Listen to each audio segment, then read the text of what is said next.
Good morning, afternoon, evening, and good dawn, epic YouTube fam. This is Cypherx, and today I wanted to lend an olive branch to my fellow lost souls out there struggling like hell in the beginning of Mortal Shell, possibly questioning the $30 that they just dropped on the game. Like seriously, about 4 hours in, I'm like, where am I and why did I spend this money?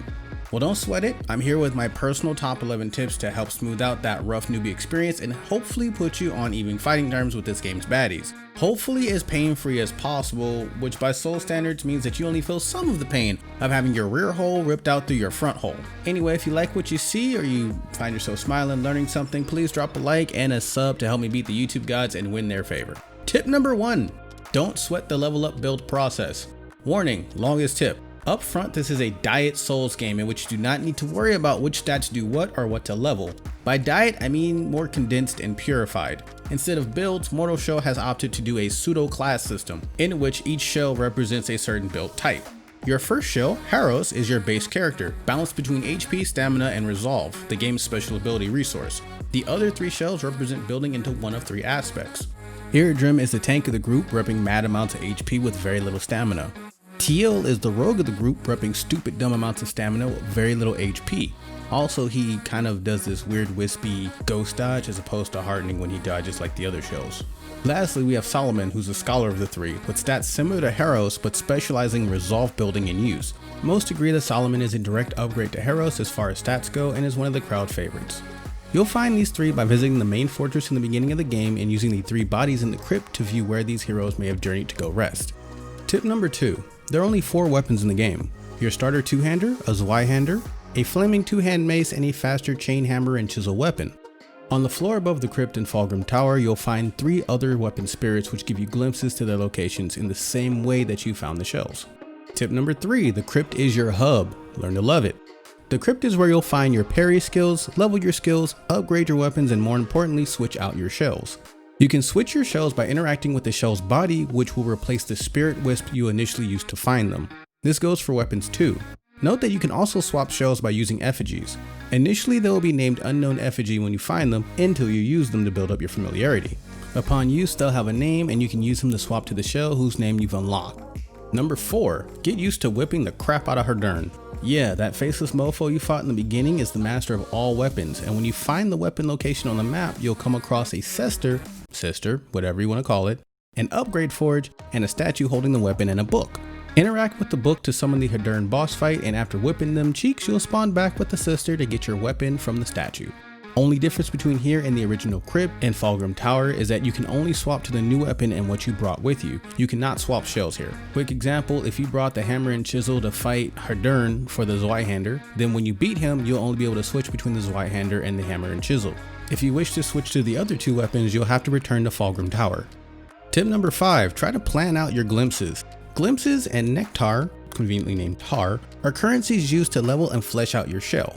While nectar is universal among your shells, glimpses stay with the shell that they were initially found on, so don't make the mistake of using one shell to farm glimpses for the others. This gets a little tempting because I believe Haros has a special ability that revolves around finding glimpses, and you're going to be tempted to take these glimpses and farm on him thinking that you can level your other shells. This is not the case. Each shell is going to have to farm their own glimpses. Tip number 6, mushrooms are your 5-minute friends. Right out the gate on the first map, you'll find your first mushroom spawn. These are one of the game's few healing consumables and they respawn on a 5-minute timer. Making a mental map of these is super duper, oh my god, what the fuck BBQ mandatory, since you'll be doing tons of backtracking Castlevania style. Strolling through the central area, take a 5-second detour to get those caps again. Nothing feels better than going into a boss fight with 10 or 11, maybe 12, 15 caps on you to kind of make up for any mistakes you make. Tip number 7, YOLO doesn't apply here.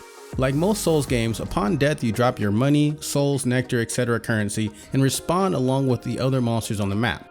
The difference is you can die one time without respawning. This works into the game's shell mechanic as you are a wayward soul who possesses these shells almost like a puppet master. Upon your first death, you'll turn into a spirit mode with just a sneeze of health left, but you'll have access to your parry and hardening skills.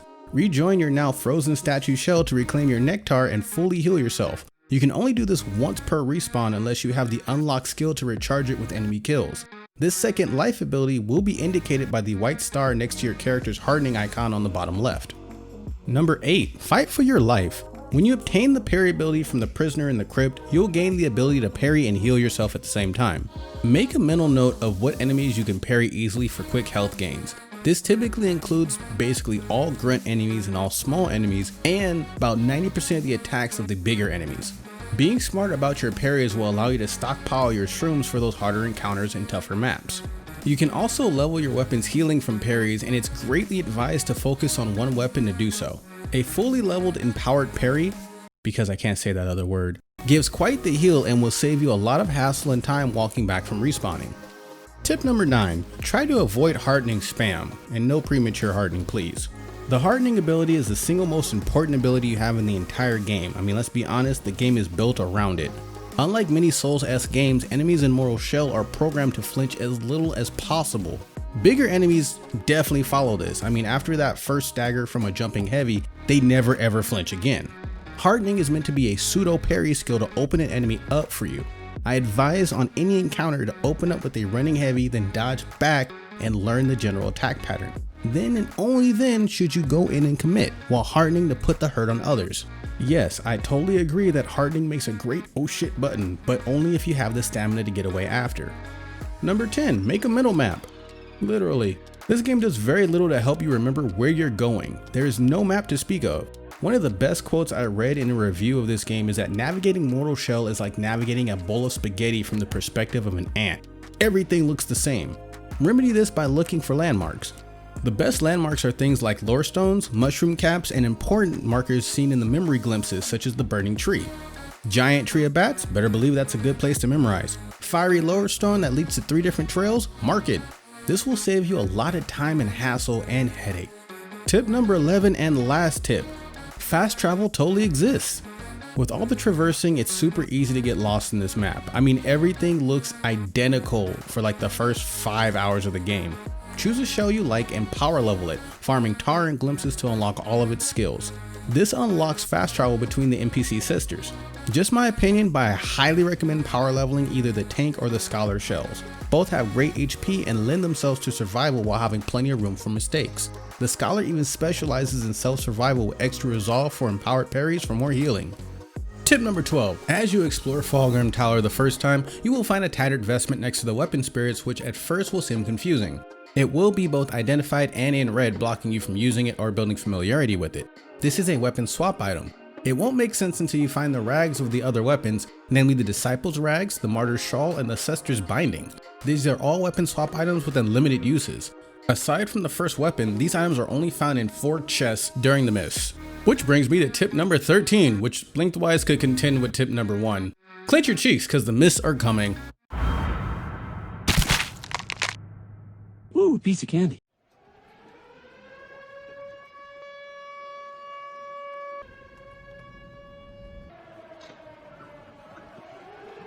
The mists occur after you successfully beat one of the 3 temples, successfully acquiring one of the glands that the prisoner is so fond of. The mists are not to be taken lightly. Remember those weird mutant lizard ninja guys that jump you like to tear out your jugular and have a penchant for showing up in packs? Well, they replace every normal mob during the mists. Oh, and by the way, Grishas are just wandering around. That mini boss that we fought and like killed us probably like 1,000 times, he decided to call all his cousins and now they're just wandering around the mist aimlessly for you to fight them. Take your time, you know, don't rush after you get a gland. Yeah, I got it, I can finally go back. Or like, take your time, don't die. Note that you can also use return items such as a tarnished mask to jump to the nearby sister you last saved at and save some of the travel, but the mist is not going to recede until you make it back all the way to Fulgrim Tower and give the prisoner his coveted gland. Sidebar to sidebar, after your first jaunt through the mist, you will find a new NPC at the tower who looks oddly like the Grim Reaper. For one glimpse, this guy can summon the mist for you at will. With everything we just mentioned, why would anybody want that? Well, in addition to satisfying any sense of masochism you may have, as a species, we're fundamentally insane. You'll also notice that all those locked chests from the beginning are now glowing a light and open. This takes me back to tip number 12 about the weapon swapping. You can only find these items inside the chest during the mist. Now if you clench your cheeks as hard as I do when I fight those gremlin dudes, calm yourself, burn some lavender for your nerves, and dive in, because there are lots of good things in those chests and you're gonna want to open all of them. And that's it for this little beginner guide. I hope you guys found it useful. This is the product of me herp-derping around the beginning area and first few temples for about 8 hours or so I hope you guys can benefit from my pain. If I missed anything, please leave a comment down below and a like for my efforts if you don't mind. It helps me beat the YouTube algorithm as I mentioned before. That said, love, peace, and elevate your hunts, guys. Lates.